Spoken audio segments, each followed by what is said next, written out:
Okay. Hi everyone, this is Ryan Hoyme, Director of Social Media for Bonvitel and also founder of Massager. And right now I have Dawn Saunders. Very nice to meet you. Welcome. So how do you say it? Saunders, right? Dawn Saunders. Okay, perfect. So how'd you get involved in the massage field then? I was finishing up my first ever job out of college was a softball coach. And I decided that I didn't want to pursue that anymore. I just completed graduate school and really decided that it was a different industry than I thought it was. So I got a massage, a 30-minute massage, and I thought I could do that. I think we've all said that, but I could do that. So I decided to move back to Albuquerque, or I should say New Mexico, and attend school there. Okay. So, and when was that then? So that was in 1998. Oh yeah, okay. And so I went to school in '97 and stuff. So yeah. Well, I finished college in '96, and so it was just within that, early 20s, and not really sure what you're going to do, and I could do that. Yep. I said, and what did you think of the whole educational experience and stuff when you went to school? I loved the manual side. I think the sciences. I studied sports medicine in graduate school and undergraduate school, and the athletic training side, I knew a lot about the bodies, and I found that some of my instructors didn't know as much, but that didn't offend me because I liked their wisdom of touching the body and what it was like to move through muscles, even if they didn't know the names. Okay, yeah. Which kind of led me into teaching. Yeah, definitely. Because I did know the names, and so while I was in school, they asked me to teach the anatomy portion of the school. And has teaching been an experience? Or? It has. I was a softball coach, and I found that some of the effectiveness that I had as an assistant softball coach, I could have fun, I could engage. I did a lot of softball camps, and I teach kids. And one of my favorite pictures of my life was when I was teaching.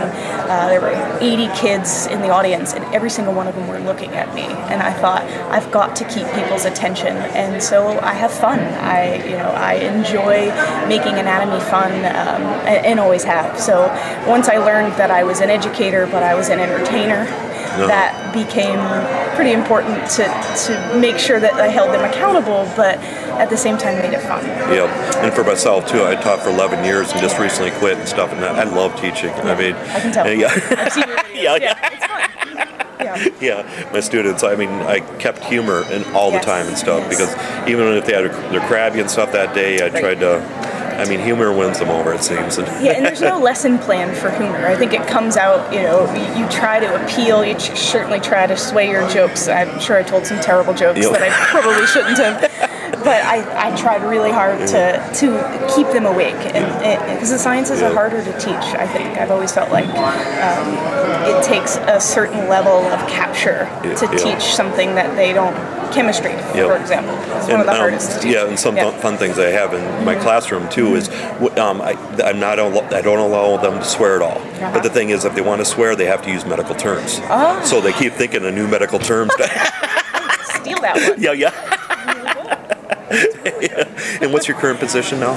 So I own and direct my own school in Albuquerque. It's the Albuquerque School of Massage Therapy and Health Sciences. I think probably a lot like my initial introduction to massage therapy was, I could do that. I think from the school perspective, I felt this obligation to take the responsibility for where we're going as a profession. So it is a medical massage school. I think if the number, top couple of reasons people seek massage or pain and stress, we've got to be really good at that. Yep. So the majority of the, not the majority, but a lot of the program is based in the sciences and getting really good at something.